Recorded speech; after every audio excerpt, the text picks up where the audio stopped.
It's Wednesday, Klaus here. It's time for another basic Davinci Resolve tutorial. Hello, Klaus here. It's Wednesday and time for yet another basic Davinci Resolve tutorial. In this episode, I'll show you how to track text using Fusion, and I'll show you a pretty fast little tip that will make this process a little bit faster, or at least a little bit easier. Okay, so let's get right to it. So I have this clip here of this girl walking in New York, and I want to add some kind of a text, graphic, whatever. In this case, I'll go to the effects library and I'll go for, let's see here, I'll go into my titles, and perhaps I want to use one of these graphics here. By the way, these graphics are from Motion VFX. If you're interested in learning more or getting some of those packs they have, they're quite good. Please take a look down in the description below, and you can use my affiliation link. That would help out the channel as well. But you don't have to use any of these graphics. You can use your own. The built-in Davinci Resolve doesn't really matter. But I'm going to use this social media bar 1 here. I'm going to add that down to my clip. And let's say I want this to appear, and I want to track this graphic to the girl walking here. There's multiple ways of doing this, but we're going to do this in Fusion, and I'm going to do this the fast and easy way. So I'm just going to push B to make a cut here, and I'm going to make another cut here, so it will fit with the duration of our graphic. Then I'm going to push A to go back to arrow, and I'm just going to delete the clip itself. I'm going to select the clip, right click, and I'm going to do a new Fusion clip. So let's jump into Fusion.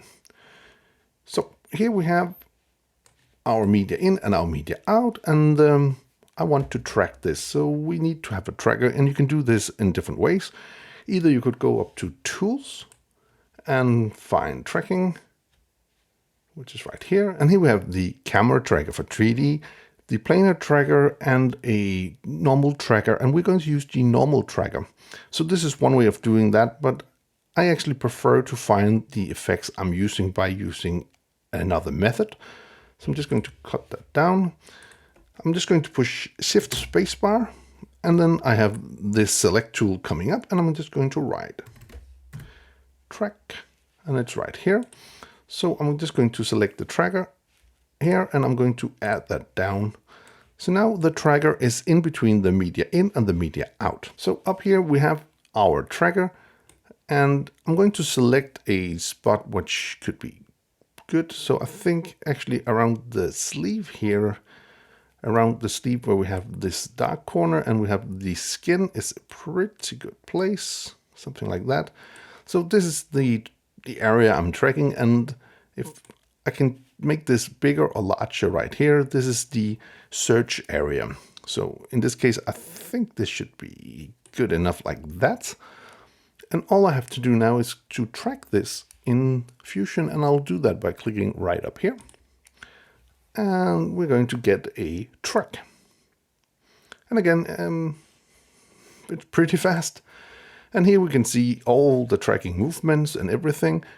That's good for now. So let's get the effect in we are going to use. So I'll go up to my effects, and I'll close down my tools. I'll go up to templates, edit, and I'll go into titles. Motion VFX titles are here.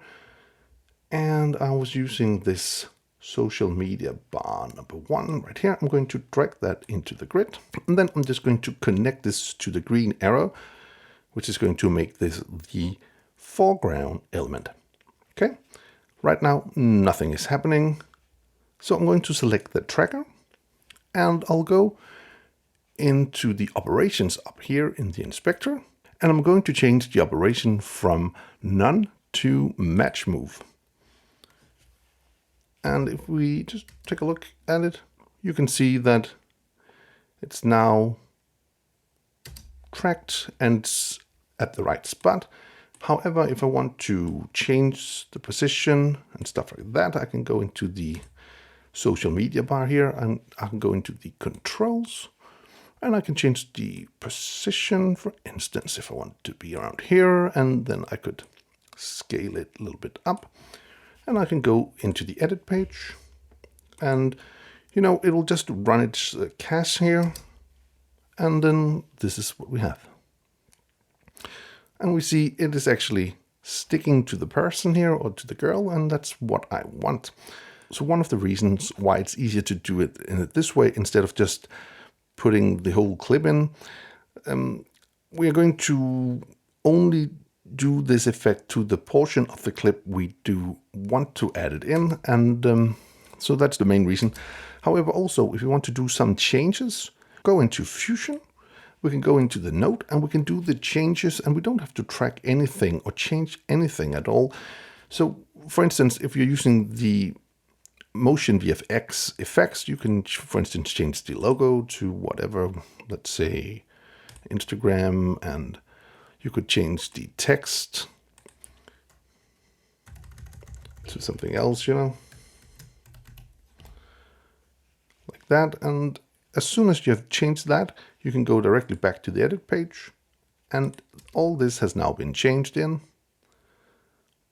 Of course, it just needs to re-render, but besides that, so this is a pretty fast way of tracking graphics, titles, text, stuff like that into your shot fast and easy using Davinci Resolve and Fusion. I do hope you found this video useful. If you did, please hit that subscribe button, give the video a like, share it with your friends if you think it would help them out, and if you want to be notified every time there's a new video on this channel, please hit that bell icon down in the corner. Until next time, keep filming, keep learning, and keep sharing.